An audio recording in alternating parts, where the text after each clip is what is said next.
How does the preaching of the gospel cause some people to reject Jesus? This is the question that we seek to answer today as we continue our verse-by-verse study of the book of Acts on walking through the Bible.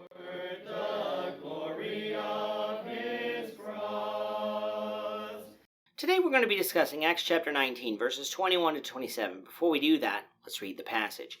If you have a Bible with you, turn to Acts chapter 19, verse 21. But if you don't have a Bible, don't worry. Just follow along with us on the screen.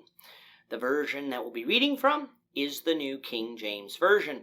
So Acts chapter 19, beginning at verse 21. When these things were accomplished, Paul purposed in the Spirit, when he had passed through Macedonia and Achaia, to go to Jerusalem, saying, "After I have been there, I must also see Rome."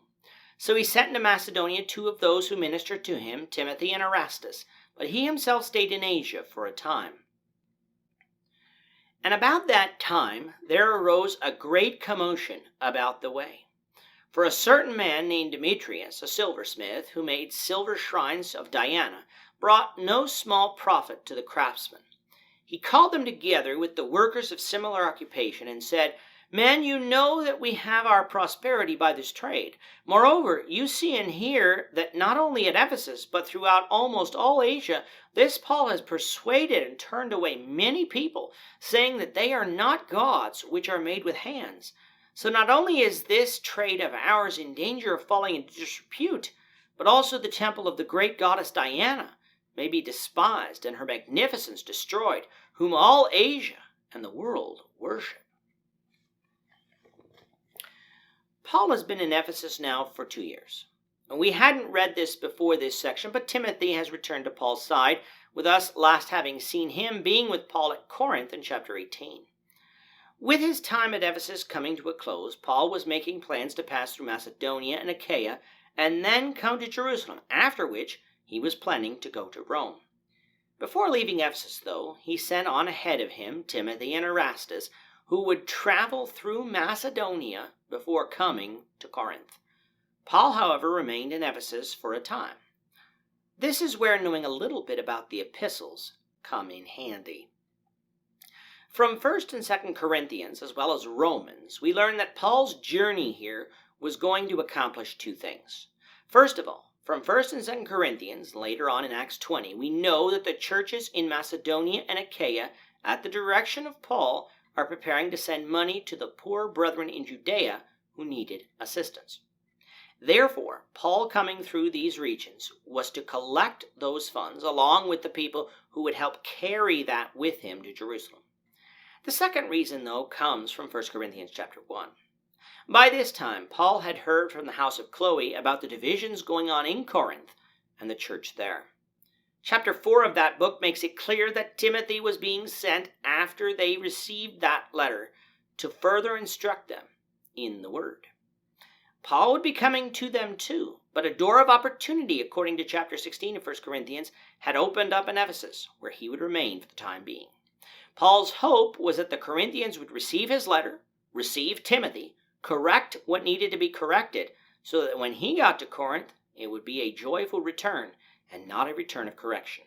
We'll find out what kind of return that was in the epistles, though it will be implied when we get to Acts 20. Staying in Ephesus, though, meant that there would be more time to preach in the city, meaning more people could come to Christ. Now, of course, we need to keep in mind that Ephesus is an idolatrous city, just as Athens and Corinth were, and just as Rome was. And so often, we think of idolatry just as temple worship to false gods, but it goes beyond that. Where do the idols come from? Who maintains the temples? And that is, of course, the silversmiths, the carpenters, the stonemasons, and the like. Idols were not just made for temple worship, for often people had their own individual idols too that they worshipped at home. Needless to say, idolatry is a big business. And yet here was Paul, having preached in Ephesus for more than 2 years now, telling people to leave idolatry and serve Jesus. But it was not only in Ephesus, it was in the surrounding region too. That, of course, meant that these silversmiths' jobs were in jeopardy. It's not that they couldn't make other things, it's just that idolatry made them a ton of money. Could they become as rich by making other things? Perhaps not. These silversmiths were not only in it for money, though, for it appears that they really did believe in and revere Diana, or Artemis in the Greek, the goddess of the moon and the hunt. This false god was held in high esteem by the Ephesians, so much so that there was a temple to her in Ephesus. This is what concerned Demetrius the silversmith. Not only would they lose their business, but Diana of the Ephesians was going to be despised and her magnificence destroyed, even though she had none. This might have even hurt the city of Ephesus financially in the Roman Empire too, for again, idolatry is a big business. So as we can see, the preaching of the gospel can do two things. One, it can bring people to faith in Jesus, which will result in obedience and grace.